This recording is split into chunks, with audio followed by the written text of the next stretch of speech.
সম্মানিত দর্শক, আসসালামু আলাইকুম। পাকিস্তানের সঙ্গে বাংলাদেশের পারমাণবিক চুক্তি সম্পূর্ণ, ভারতের তীব্র উদ্বেগ প্রকাশ। দক্ষিণ এশিয়ার ভূরাজনীতিতে বর্তমানে এক অভূতপূর্ব এবং ঐতিহাসিক পরিবর্তন ঘটবার মুখে দাঁড়িয়ে আছে, যা সমগ্র অঞ্চলের ক্ষমতার ভারসাম্যকে আমল বদলে দিতে পারে। সম্প্রতি পাকিস্তান ও সৌদি আরবের মধ্যে একটি গুরুত্বপূর্ণ প্রতিরক্ষা চুক্তি স্বাক্ষরিত হওয়ার পর এবার পাকিস্তান একই ধরনের একটি প্রতিরক্ষা চুক্তির প্রস্তাব দিয়েছে বাংলাদেশকে। এই প্রস্তাবটি ভারতীয় গণমাধ্যমগুলোতে ব্যাপক আলোচনার জন্ম দিয়েছে, যার ফলে দিল্লির কূটনৈতিক মহলে তীব্র উদ্বেগ লক্ষ্য করা যায়। বিশেষ সূত্র মারফত জানা গেছে, এই সম্ভাব্য চুক্তি নিয়ে ইতিমধ্যে বাংলাদেশ ও পাকিস্তানের উচ্চ পদস্থ সেনা কর্মকর্তাদের মধ্যে ফলশ্রুত আলোচনা হয়েছে এবং তা অনেক দূরে গিয়েছে। ঢাকার একটি নির্ভরযোগ্য কূটনৈতিক সূত্র ইঙ্গিত দিয়েছে যে আগামী মাসেই বাংলাদেশ ও পাকিস্তানের মধ্যে একটি যৌথ পারমাণবিক প্রতিরক্ষা চুক্তি স্বাক্ষরিত হতে পারে। এমন একটি সংবাদের প্রকাশ পেতে ভারত সরকারের পক্ষ থেকেই তীব্র প্রতিক্রিয়া ব্যক্ত করা হয়েছে। ভারতের পররাষ্ট্র মন্ত্রণালয়ের মুখপাত্র রণধীর জয়সওয়াল গতকাল এক সংবাদে বলেছেন, এ বিষয়ে গভীর উদ্বেগ প্রকাশ করে বলেন, বাংলাদেশ ও পাকিস্তানের মধ্যকার এই সম্ভাব্য চুক্তিকে ভারত গভীরভাবে পর্যবেক্ষণ করছে। তিনি আরও যোগ করেন, এটি শুধু ভারতের জন্য নয়, গোটা অঞ্চলের নিরাপত্তার জন্য একটি উদ্বেগজনক বিষয়। ভারতের মূল আশঙ্কা হল, যদি বাংলাদেশ পাকিস্তানের পারমাণবিক ছাতার নিচে চলে আসে, তবে ভারতের পূর্ব সীমান্তে নিরাপত্তা পরিস্থিতি ভয়াবহ, জটিল ও অপ্রত্যাশিত হয়ে উঠবে। এই চুক্তির ফলে বাংলাদেশ কেবল পাকিস্তানের সামরিক সহযোগিতা পাবে না, বরং কৌশলগতভাবে পাকিস্তানের পারমাণবিক প্রতিরক্ষার আওতায় চলে আসবে। এর অর্থ দাঁড়াবে, যদি ভারত কিংবা অন্য কোনো আঞ্চলিক শক্তি বাংলাদেশের ওপর হামলা চালায়, তাহলে পাকিস্তান সেনাবাহিনী বাংলাদেশের হয়ে সেই যুদ্ধে সরাসরি জড়িত হতে বাধ্য থাকবে।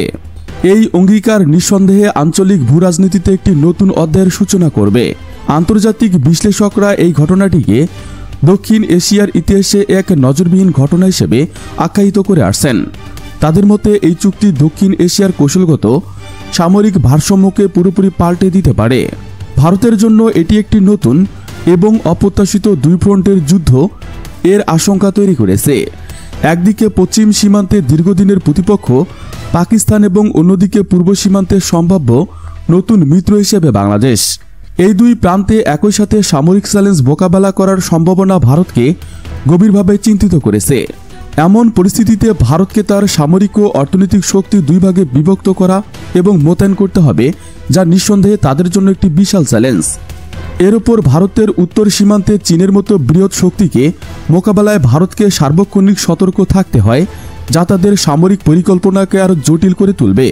ভারতের সাবেক কূটনীতিক রাজদীপ ভারদাসের একটি সাক্ষাৎকার এই চুক্তি নিয়ে মন্তব্য করতে গিয়ে বলেন, এটি শুধু একটি প্রতিরক্ষা চুক্তি নয়, বরং দক্ষিণ এশিয়ার নতুন একটি অক্ষ গঠনের সুস্পষ্ট ইঙ্গিত। তিনি আরও সতর্ক করে দেন, বাংলাদেশ যদি পাকিস্তান ও সৌদি আরবের সঙ্গে ঘনিষ্ঠ হয়, তাহলে ভারতের পূর্ব সীমান্তের নিরাপত্তা ভেঙে পড়বে। এই চুক্তিটি নিয়ে খবর প্রকাশ হওয়ার পর থেকে ভারতীয় গোয়েন্দা সংস্থাগুলো ইতিমধ্যে নড়ে চড়ে বসেছে এবং এই পরিস্থিতির গভীর বিশ্লেষণ শুরু করেছে। পাকিস্তান ও বাংলাদেশের মধ্যে এই সামরিক চুক্তি সম্পূর্ণ হলে দক্ষিণ এশিয়ার সামরিক ভারসাম্যে যে ব্যাপক পরিবর্তন আসবে, তা নিয়ে কোনো সন্দেহ নেই। বর্তমান পাকিস্তানের সক্রিয় সেনার সংখ্যা 6,54,000, যেখানে বাংলাদেশের সেনার সংখ্যা 1,63,000।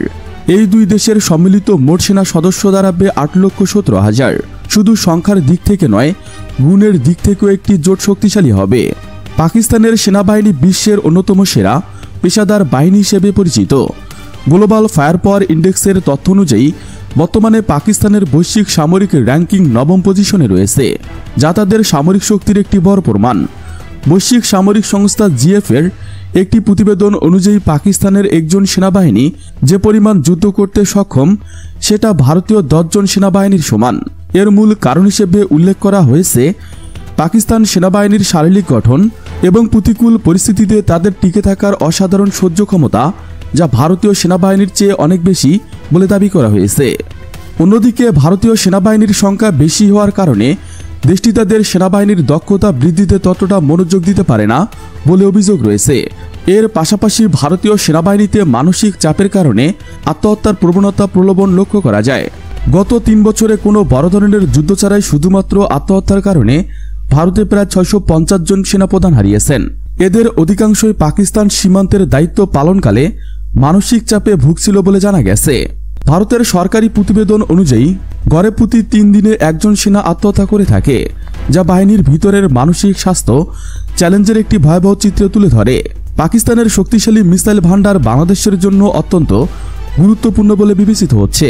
দক্ষিণ এশিয়া ভারতের সবচেয়ে বড় প্রতিদ্বন্দ্বী হিসেবে দীর্ঘদিন ধরেই পাকিস্তান পরিচিত, যে কারণে এই অঞ্চলে কৌশলগত দিক থেকে উভয়ই দেশই বাংলাদেশকে চায়।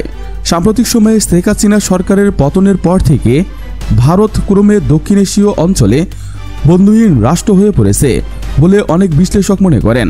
বাংলাদেশের বেশিরভাগ মানুষ ভারতকে শত্রু রাষ্ট্র হিসেবে বিবেচনা করে, যা দুই দেশের সম্পর্কের ক্ষেত্রে একটি বড় চ্যালেঞ্জ।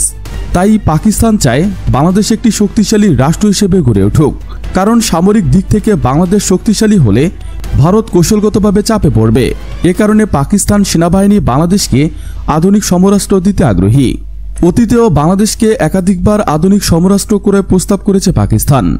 তবে তৎকালীন শেখ হাসিনা সরকার ভারতের চাপের কারণে পাকিস্তানের যে প্রস্তাব গ্রহণ করেনি বলে অভিযোগ রয়েছে। কিন্তু নতুন সরকার ক্ষমতায় আসার পর আবারও পাকিস্তানের সাথে সামরিক সম্পর্ক বৃদ্ধি করতে চলছে বাংলাদেশ, যা একটি নতুন ভূরাজনৈতিক সমীকরণের ইঙ্গিত দেয়। পাকিস্তানের সঙ্গে বাংলাদেশের সামরিক সম্পর্ক শুরু হয়েছিল বাংলাদেশের সাবেক প্রেসিডেন্ট জিয়াউর রহমানের আমলে। সে সময় বাংলাদেশের ওপর ভারতের অযাচিত হস্তক্ষেপ মোকাবেলায় জিয়াউর রহমান পাকিস্তানের সঙ্গে হাত মেলায়। সে সময় পাকিস্তান সেনাবাহিনী বাংলাদেশকে শক্তিশালী করতে বিভিন্ন ধরনের সামরিক সরঞ্জাম বিনামূল্যে উপহার দিয়েছিল। এমনকি জিয়াউর রহমানের শাসনামলে বাংলাদেশ সেনাবাহিনীকে ট্যাঙ্ক তৈরি করা প্রযুক্তি হস্তান্তর করেছে পাকিস্তান। কিন্তু পরবর্তীতে জিয়াউর রহমানের মৃত্যুর পর বাংলাদেশের সঙ্গে পাকিস্তানের সম্পর্ক আবারও শীতল হয়ে পড়েছিল। উল্লেখ্য, প্রেসিডেন্ট জিয়াউর রহমানের আমলে বাংলাদেশের সামরিক শক্তি ক্রমশ উন্নতি লাভ করছিল এবং 1979 সালে তার শাসনামলে বাংলাদেশ প্রায় $200 মিলিয়ন সামরিক সরঞ্জাম বিদেশে রপ্তানি করেছিল, যা সেই সময়ে একটি উল্লেখযোগ্য অর্জন ছিল।